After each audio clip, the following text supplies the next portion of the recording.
सुबह सुबह Rajwant sir jogging कर रहे थे, तभी उन्हें पंकज और प्रिया दिखे जो खंबे पे लगे तार में हो रही स्पार्किंग को देख रहे थे। अरे बच्चों, ये भी कोई देखने की चीज है क्या? जल्दी हटो वहाँ से। तभी वही हुआ जिसका डर था। ऊपर लगा हाई वोल्टेज तार नीचे उनके पास आ गिरा। प्रिया डर के मारे तुरंत भागी, पर भागते ही उसे करंट का एक झटका लगा। हाय रे, मैं तो पूरी हिल गई। ये तार से दूर खड़ी थी, फिर भी इसे करंट लग गया। मैं पास खड़ा हूँ, फिर मुझे झटका क्यों नहीं लग रहा? वाह बेटा, मुश्किल घड़ी में भी क्यूरियोसिटी। वहीं खड़े रहो, भागना नहीं। सर, बिना भागे यहाँ से कैसे निकलूं? करंट हवा से तो आया नहीं, तो जरूर जमीन से ट्रैवल कर रहा है। तो मुझे क्यों नहीं लग रहा? उसी वजह से जिस वजह से इस तार पे बैठी चिड़िया को करंट नहीं लगता।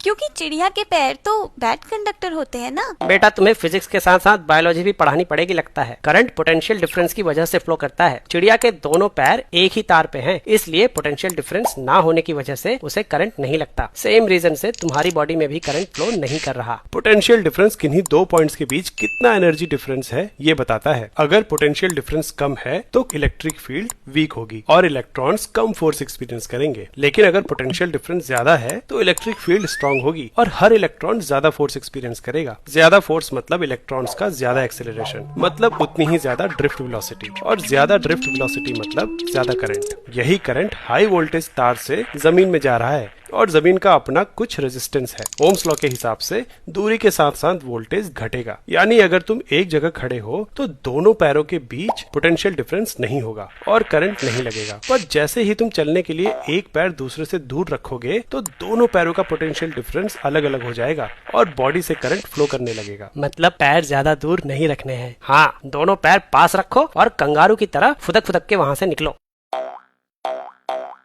बहुत बढ़िया, आज तो फिजिक्स ने बचा लिया। लेकिन सर, तार गिरने से पहले तो मेरा पोटेंशियल 0 था, तो तार गिरते ही जब जमीन का पोटेंशियल बदला तो उस समय मेरा पोटेंशियल भी बदलने के लिए करंट का एक झटका तो लगना चाहिए था ना। सवाल तो सही पूछते हो तुम बेटा। जब तुम्हारी बॉडी किसी इलेक्ट्रिक पोटेंशियल पे पहुंचती है तो वो चार्ज गेन करती है। इस चार्ज की वैल्यू तुम्हारी बॉडी के कैपेसिटेंस पे डिपेंड करती है, जो कि बहुत कम होता है। तो अगर तुम्हारे नीचे का ग्राउंड 1000 वोल्ट पे भी है तब भी तुम बहुत थोड़ा सा चार्ज गेन करोगे, जिसके लिए एक इलेक्ट्रिक करंट फ्लो करेगा, लेकिन केवल कुछ माइक्रो सेकंड्स के लिए, जो तुम शायद महसूस भी न कर पाओ। और ये इलेक्ट्रिक शॉक केवल तुम्हारे सेम पोटेंशियल पे आने तक ही लगेगा, उसके बाद नहीं। लेकिन अगर तुमने गलती से पैर डिफरेंट पोटेंशियल पे रख दिया तो कॉन्टिन्यूअस करंट फ्लो करेगा।